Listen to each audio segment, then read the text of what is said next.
আপনারা যারা অংশগ্রহণ করেছেন প্রত্যেককে আমরা সংগ্রামী অভিনন্দন জানাচ্ছি।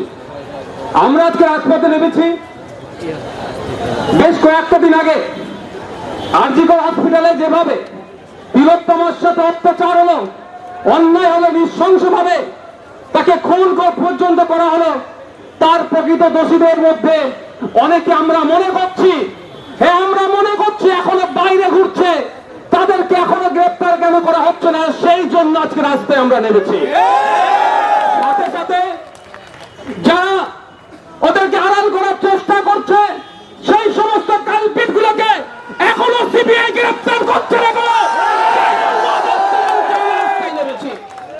আমরা অবাক হয়ে যাচ্ছি, সকালে চাকরি ছাড়লে সন্ধ্যায় চাকরি পেয়ে যাচ্ছে, আর লাখো লাখো ছেলের ছেলেরা যুব সমাজ আজকে রাস্তায় বসাচ্ছে চাকরির জন্য। কি রহস্য আছে? কত এত মুখ্যমন্ত্রী স্নেহধন্য হতে পারে, সে সকালে চাকরি ছাড়ছে আর সন্ধ্যায় তাকে চাকরি দিচ্ছে, আর আমাদের মতো লাখো লাখো বেকার যুবকদের চাকরির জন্য হন্য হয়ে ঘুরছে। কারণটা কি? নিশ্চিত কিছু কারণ আছে। আমি প্রথম দিন থেকে বলে আসছিলাম, শুধুমাত্র এটা ধর্ষণ খুন নয়, এর পেছনে বড় রহস্য আছে। হয়তো আমার এই বোনটা, আমার দিদিটা জানতে পেরে গিয়েছিল, সেই জন্য এই অপদার্থ গুলো, নরখাদক গুলো তাকে খুন করেছে, ধর্ষণ করেছে। আমরা পিছিয়ে থাকবো না, চুপ করে থাকবো না। আজকে ব্যারিকেড দিয়েছে, আজকে আমরা ব্যারিকেড ভাঙতে আসিনি, কিন্তু যেদিন ব্যারিকেড ভাঙতে আসবো সেই দিন মুখ্যমন্ত্রীকে বুঝিয়ে দেবো ব্যারিকেড। আজকে আমরা ব্যারিকেড ভাঙতে আসিনি, 163 এর বাইরে আমরা যাব না, কিন্তু প্রয়োজনে আমরা 163 কে ভায়োলেট করবো। তৈরি হচ্ছে মানুষের জন্য, আইন তৈরি হচ্ছে, প্রয়োজনে 163 কে।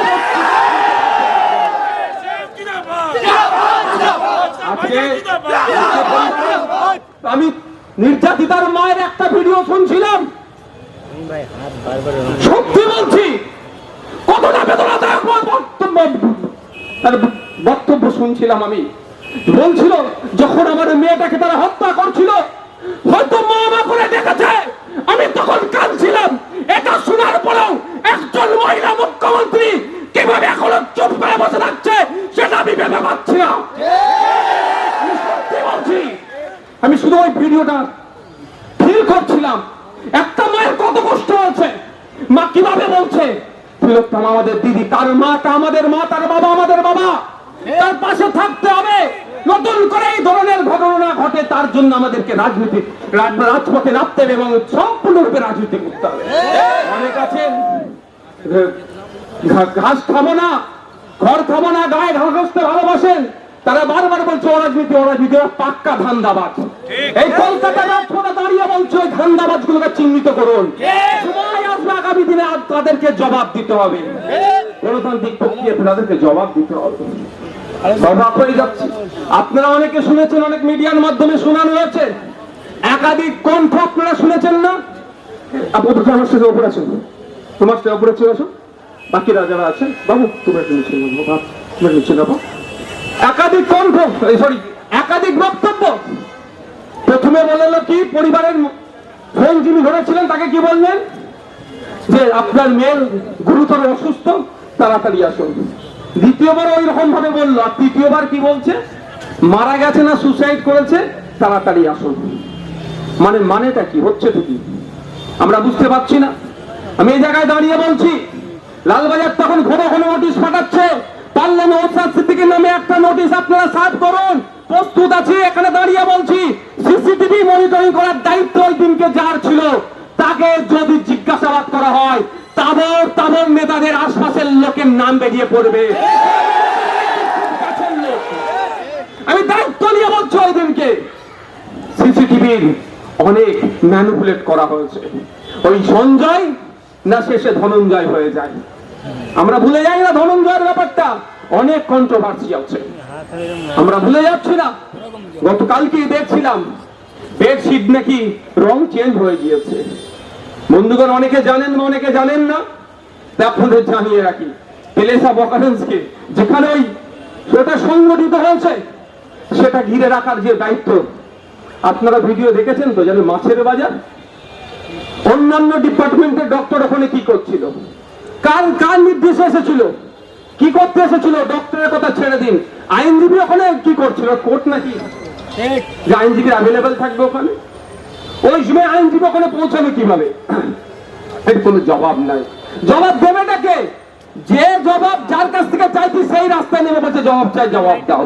যখন আপনি রাস্তায় নেমেছেন ওই পদের আপনার যোগ্যতা ছেড়ে দেন, অন্যদেরকে দায়িত্ব দিয়ে দেখুন,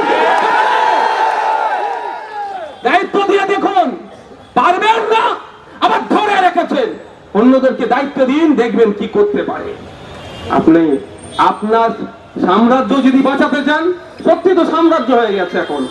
এখন উনি রাজার আমাদেরকে জনগণকে প্রজার মতো আচরণ করছে, তবে বেশি দিন টিকবে না। রাজাদের কাপড় কই বলার লোকের অভাব ছিল, এখন বাড়িতে বাড়িতে জন্মগ্রহণ করে গিয়েছে রাজার কাপড়ের প্রচার চলছে, কাপড় কই বলছে, এখন বাড়িতে বাড়িতে হয়ে গিয়েছে।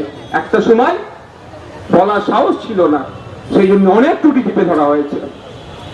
চাদর যেটা ছিল সেটা সরিয়ে দিয়েছে।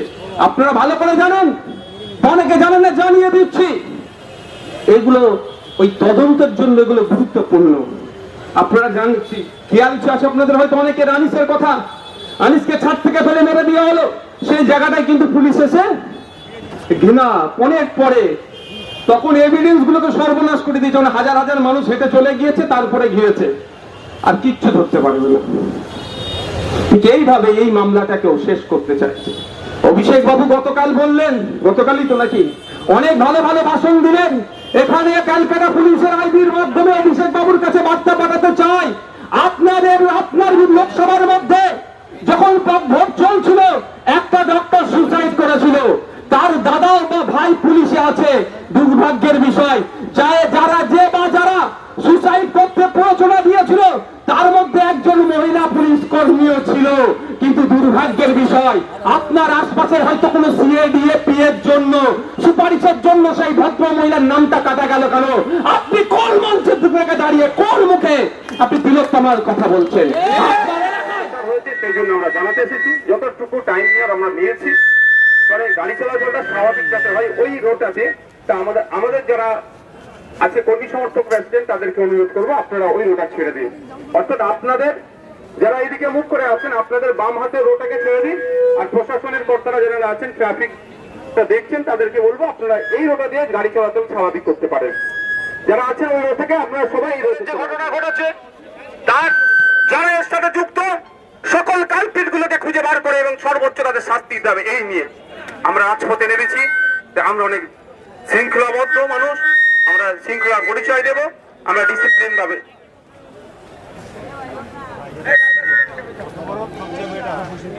একটা মোবাইল পড়ে গেছে, কেউ যদি পেয়ে থাকেন দিয়ে দেবেন।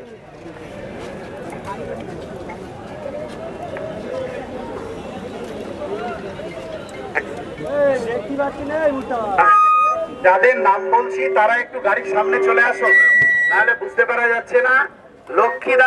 লক্ষ্মীদা চলে আসবেন, বিজলি মোল্লা সামনে আসবেন।